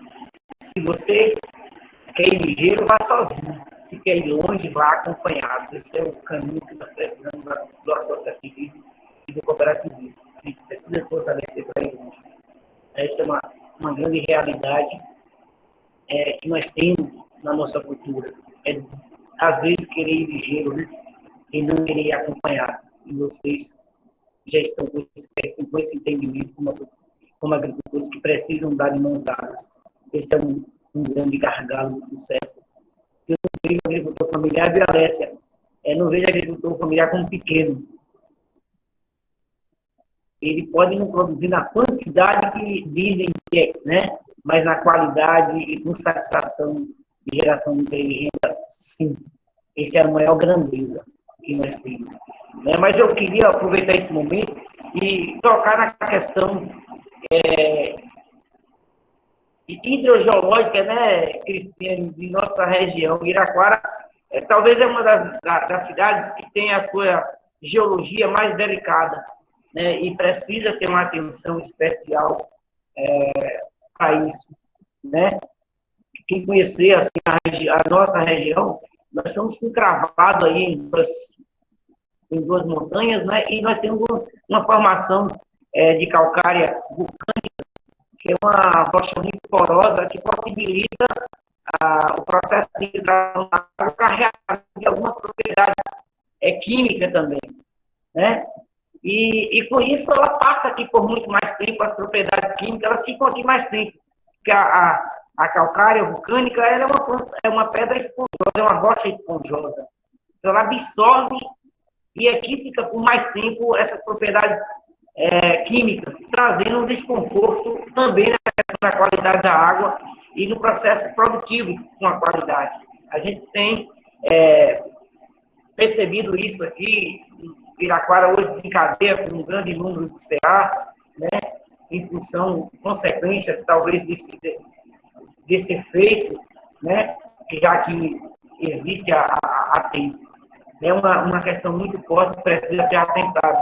Apesar de a gente estar também numa questão do turismo ligado à espeleologia, né, isso também está nos afetando, porque esse potencial de visitação está sendo limitado em função do contexto de conhecimento desses visitantes a esse uso dessa forma. E a gente hoje, eu estou como secretário, a gente tem conversado com esses produtores uma linha de ação da gente estar, de uma forma, mudando essa maneira de produção.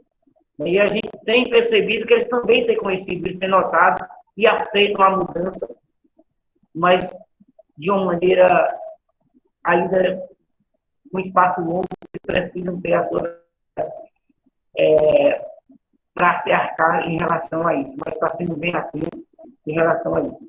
A questão do turismo vinculado à agricultura familiar, o turismo de base comunitária é um grande gargalo, né, que a gente precisa que os nossos agricultores, que os nossos produtos, eles sejam vendidos para quem nos visita.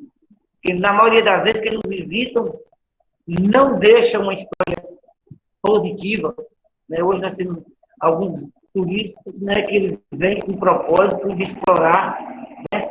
Mas tem outros que vêm com o propósito de conservar. A gente precisa vender esse nosso potencial de base comunitária, seja ele cultural, produtivo, da forma que nós conseguimos vender. Nós precisamos enriquecer esse legado que nós temos, que é potencial produtivo, de qualidade e de arte, né? Produzir aqui, né, o doce, a galinha caipira é ser um artista. Ela nos traz um sabor muito melhor em função da história amorosa que tem no sistema de produção. Esse é uma situação que precisa ser alentada. E se eu preciso conhecer seu espaço, eu já ouvi falar desse sistema de produção, um pouco conheço, mas agora me trouxe assim, uma curiosidade, preciso ir lá, não sei qual a condição, qual a permissão, mas eu preciso, está tão perto de mim, eu preciso ir lá. A gente combina, vai lá, né, Soninho? Com certeza, é um modelo novo de produção que precisa ser levado em consideração e respeito ao que você está fazendo ao consumidor, né? Isso é um respeito ao consumidor, você abdicar dos defensivos, já parte disso, respeito ao seu produto. Renata, que contexto histórico você colocou na sua fala, minha linda? Eu acredito que a gente precisa de vocês mais vezes nesse momento. Você trouxe, assim, uma leitura da nossa realidade aqui, né? E por isso que eu quero, venha para Baixar Para, saia de lá e venha para cá mais tempo. Precisa da gente. Doutora Fabiana, vamos estreitar esses laços, né? E Cristiane vai ser esse elo, Cristiane, né? De nos juntar mais um momento para falar e ouvir esses professores, né? Professores, produtores que têm o maior respeito desse segmento também. Aqui encerro a minha fala e dizendo que foi, para mim, muito proveitoso. Eu acredito que eu aprendi muito com vocês. Preciso mais vezes, nem que seja como aluno. Espero que a minha idade não permita que eu aprenda com tanta facilidade, mas eu não sou tão rude, não, viu? Vou me esforçar muito. Mas a gente vira vai ser professor ótimo. para ser aluno o tempo todo, né? A gente gosta de... Renata, só fala. É verdade. Jorginho, eu nunca me esqueço o dia que eu te conheci lá em Andaraí, nesses eventos aí, que a gente trabalhava com política pública, e você me falou que era biólogo, que tinha uma fazenda e que trabalhava com agriculturas ecológicas de prática sustentável. Você tem muito, muito conhecimento também, eu tenho muito a aprender com você. Jani também gostaria de conhecer a produção. Qualquer dia desse, volta aí na Chapada. Sou uma apaixonada pela Chapada. Eu falo que eu sou daqui, nativa daqui do sul da Bahia, mas eu falo que eu tenho 2 casas. Eu me sinto em casa aí na Chapada, né? E sou apaixonada. Trabalhei muito com agricultura familiar aí, e tem muitos vínculos aí de agricultura familiar. Alessia, agricultura familiar, sabemos que 60% da nossa mesa vem da agricultura familiar. Eu não acho que eu acho que o Brasil já enxerga isso. Agora eu vou te falar que quem sabe que se sente invisível, eu, agrônoma, me sinto invisível. A minha profissão está invisível, desvalorizada, e eu acredito eu acredito sim no conhecimento, e eu fico mais preocupada com a agricultura familiar, porque o grande, eles têm o técnico, eles têm o conhecimento, eles podem ter o conhecimento mais próximo e trazer essa produtividade de forma sustentável. Vocês têm um grande exemplo aí em Lençóis, né, da bioenergia. Ali é um projeto lindíssimo, eu acompanhei do início, e foi um desafio. Eles têm Embrapa do lado, mas não pense que são fáceis. No início, eles tinham muitos desafios, muito entrave para produzir de uma forma orgânica, e acredito que hoje tem outros entraves. Então, sempre são desafios, né? E só o conhecimento que a gente... só através do conhecimento, para a gente entender esses processos. Eu gosto de falar o seguinte, que para a gente entender a complexidade dos processos, a gente precisa entender as interações simples primeiro. Primeiro a gente entende as interações simples, para a gente começar a entender as interações complexas. Hoje a gente já sabe que as plantas, elas têm conexão, né? No subsolo, nas raízes, eles têm enzimas, eles têm produtos químicos que, a vida embaixo do solo, ela tem... É como a Ana Primavera fala, né? Embaixo do solo é uma vida, e sabemos que isso é uma riqueza desconhecida ainda, né? Então, a gente precisa conhecer para a gente poder entender a ecologia, né? Então, eu gostei muito de Jani falar que produz em estufa, porque isso, para mim, é uma das práticas sustentáveis. Vai diminuir a pressão dos insetos, ele vai diminuir o uso de agrotóxicos. Muito bem, parabéns. A Fabiana falou que fora do Brasil existe muito esse uso de insetos em estufas. Eu vi isso em Olambra, em produção de flores.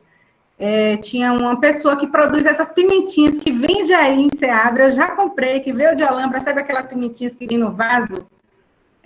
Eu fui na estufa dele, lá em Olambra, e ele importa de um lugar aí do Centro-América uma abelhinha que está lá na estufa dele. Então, essa realidade já existe para lá em Olambra.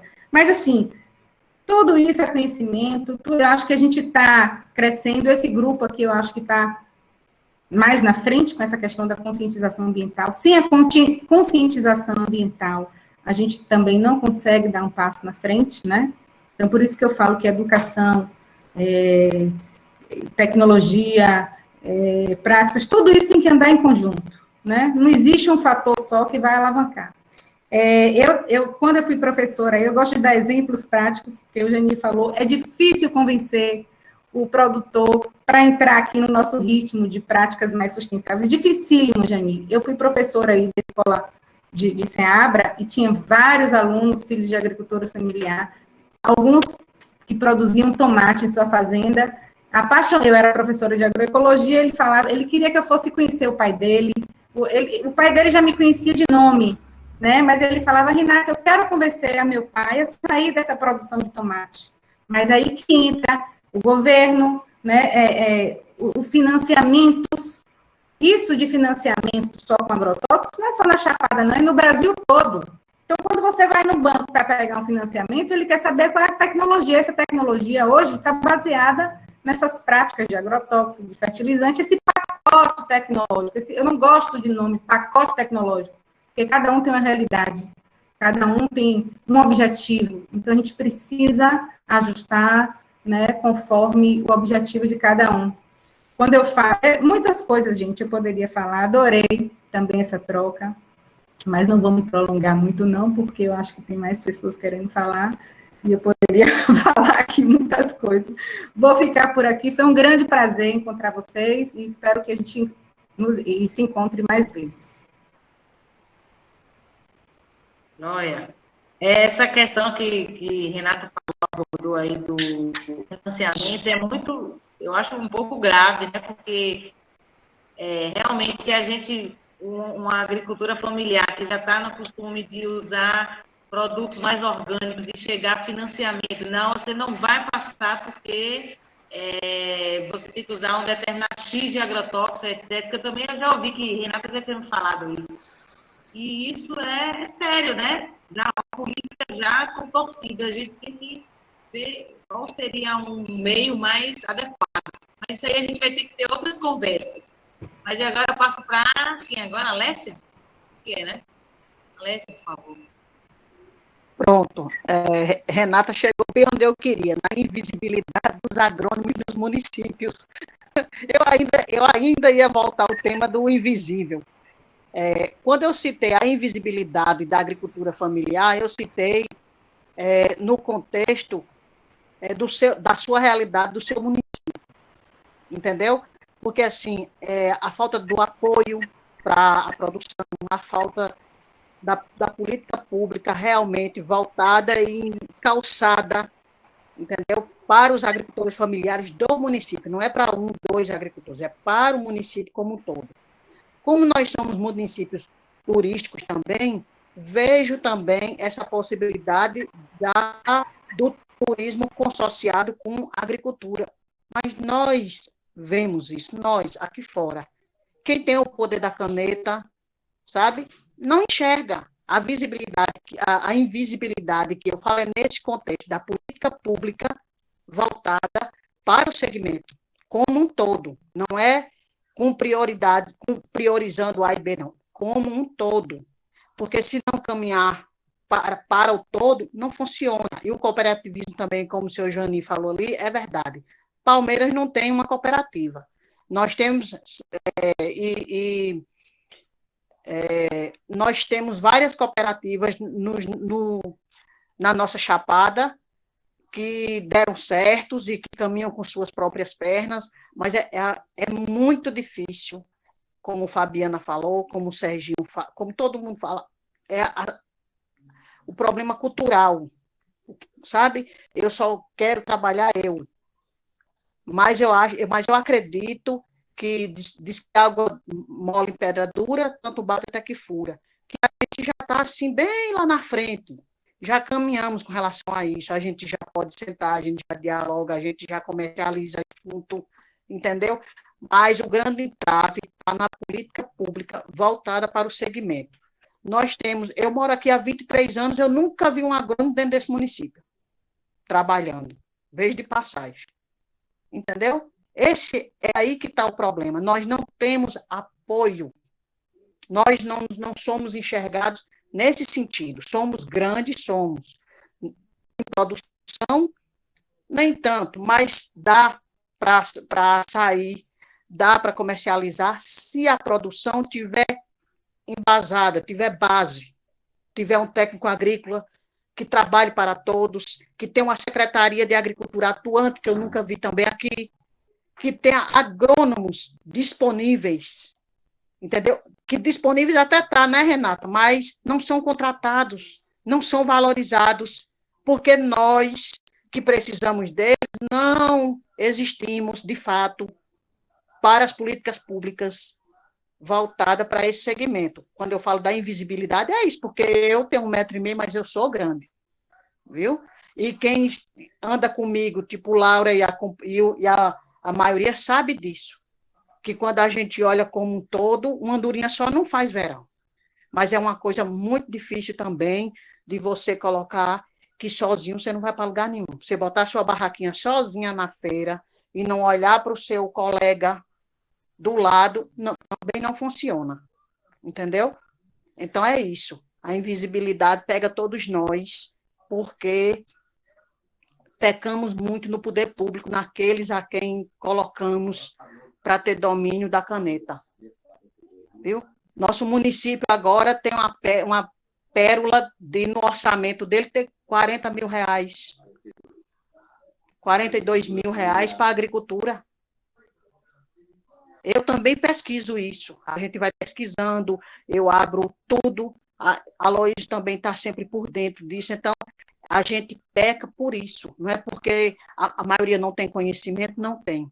A maioria não tem voz, não tem.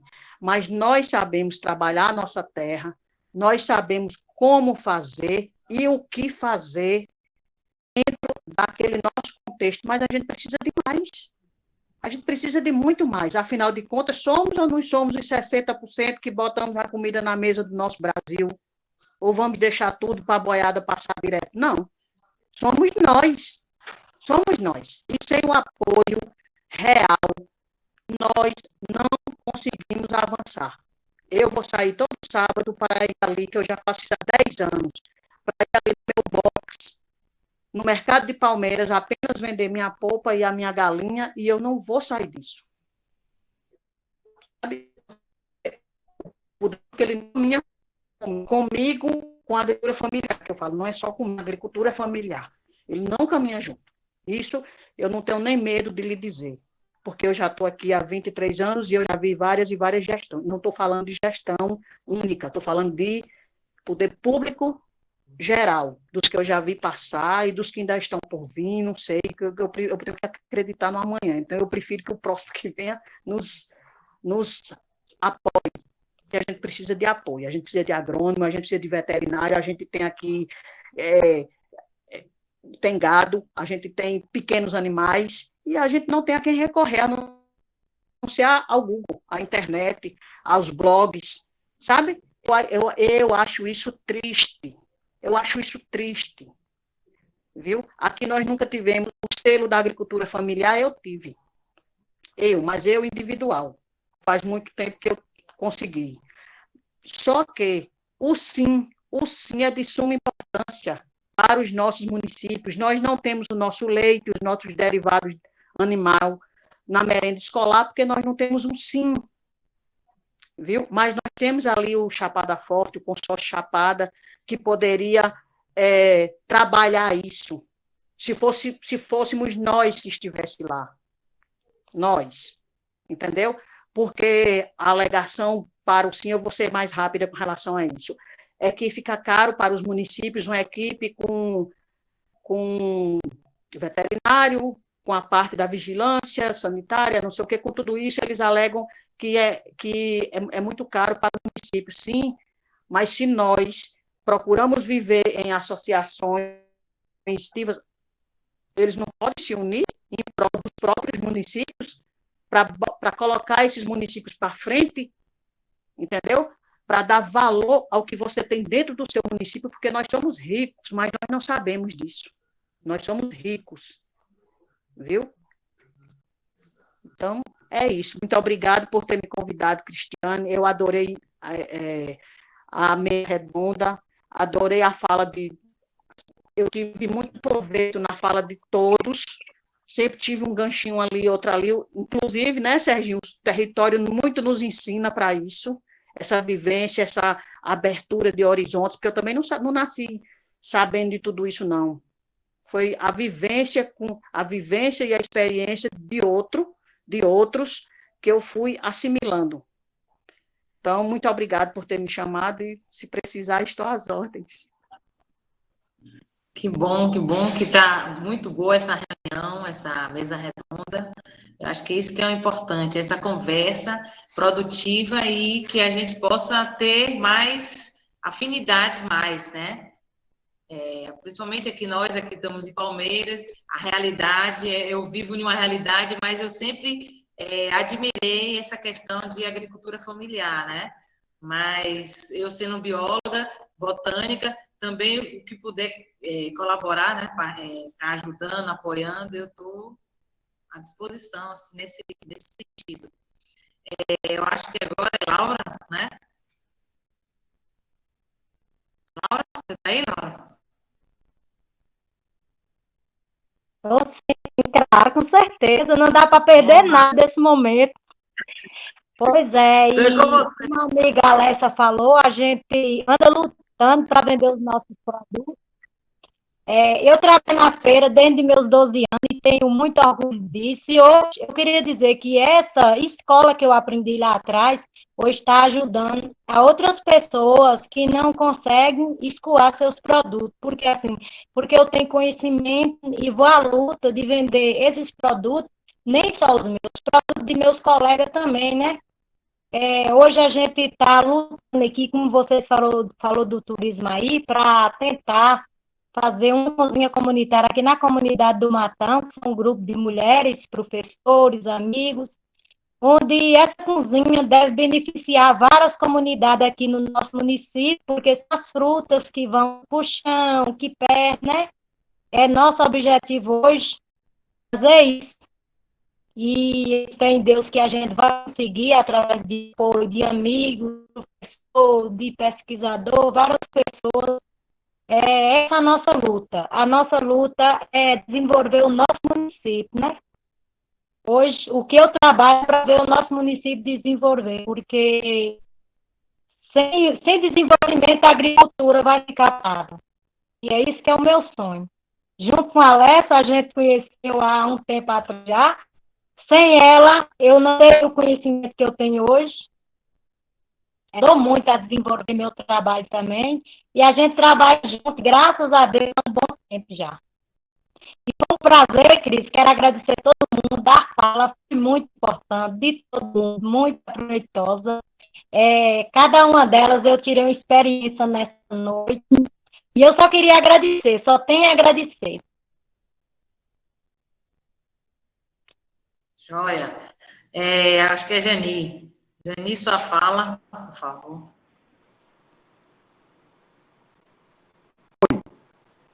Estou no ar.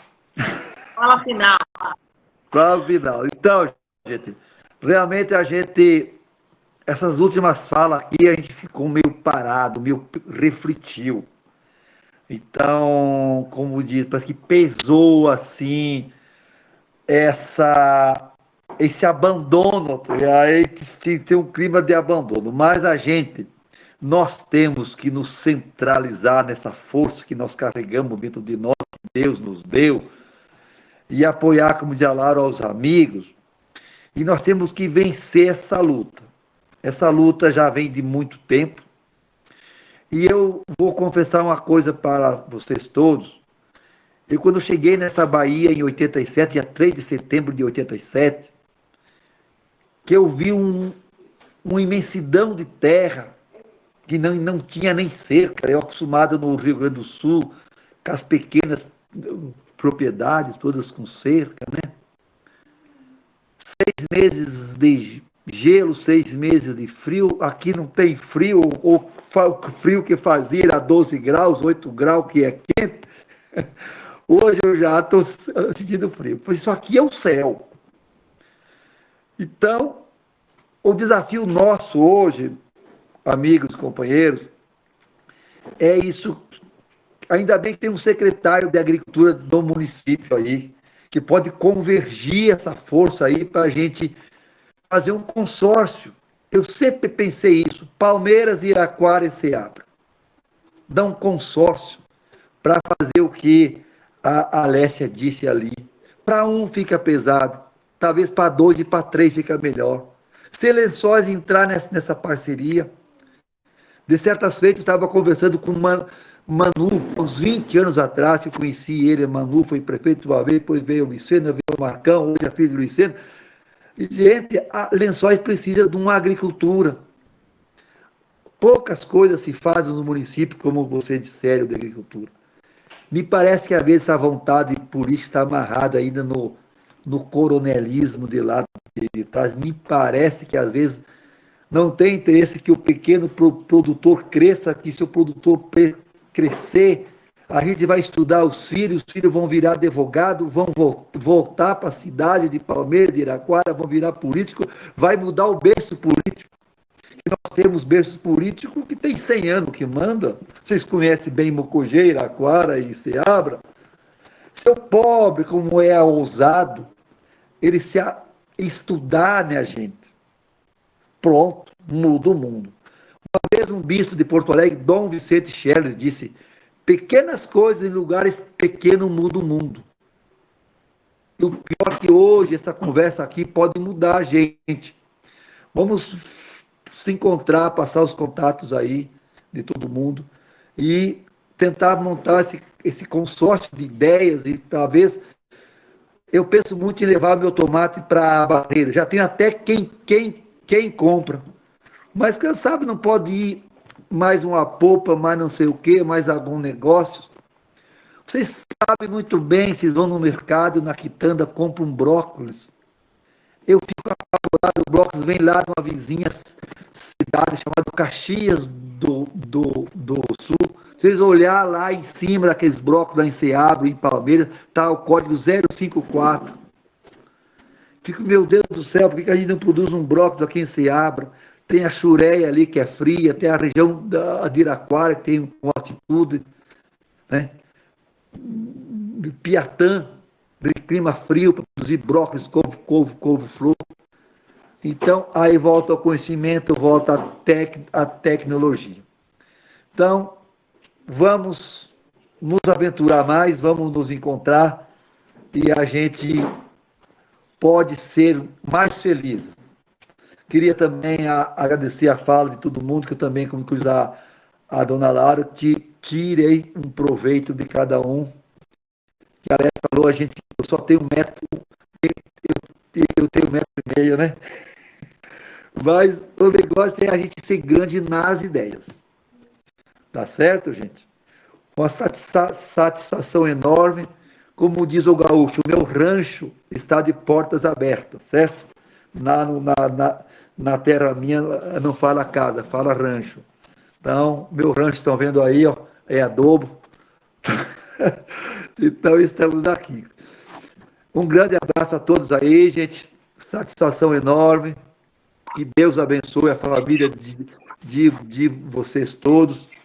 E que tenhamos também essa proteção de Deus para saber trilhar esse caminho muito árduo. Que Deus abençoe a todos. Gente, então é isso. Eu agradeço novamente a presença de vocês. Foi muito boa, né, essa mesa redonda. Pena que o tempo não dá, né? A gente já está com 2 horas, fechando 2 horas. Mas a gente pode marcar, né? Mobiliza e tinha mais gente que estava querendo participar também, mas não adianta aumentar tanto, ia ser mais diálogo, mais conversa e ia ficar até mais cansativo. O material vai estar no YouTube, né? Está gravando, vou jogar no YouTube. Quem quiser assistir, quem quiser compartilhar, né? Eu vou deixar direitinho, vou passar, quando a gente mandar, eu vou passar para vocês. E é isso, só tenho a agradecer muito todas as falas. Eu também aprendi muito com todos, viu? Pode ter certeza. E também essa questão dos agricultores, gostaria muito de conhecer cada um, realmente, depois dessa pandemia, a gente vai ter que... Eu conheço o Jani lá na área dele, a Alessia eu conheço assim, só de passar, mas eu nunca entrei para a gente estar conversando. Laura também, sempre tive vontade de ir lá na área dela, mas nunca deu a oportunidade. Fabiana, prazer, também não conhecia a Fabiana em conversas assim. Professora Blandina, agradeço até, né, porque ela convidou a Fabiana para participar aqui comigo. E Renata também, um apoio aí. Muito obrigada, Jorginho. Eu acho que a gente só tem que fechar mais esse laço. Se todos concordarem, eu acho que a gente vai fazer depois uma futura mesa redonda, uma reunião, até meio de trabalho, de conversa mesmo. Né? É isso, gente. E alguém pronto? Vamos assistindo. Alguém quer falar mais? Últimas falas, alguma coisa?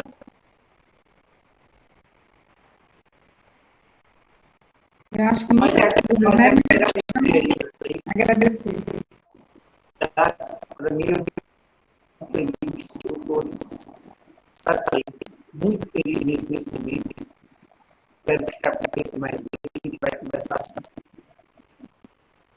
É bom. Joia. Até mais. Alguém mais? Ai, tantas coisas, eu prefiro agradecer também. Se deixar, a gente vai falando aqui.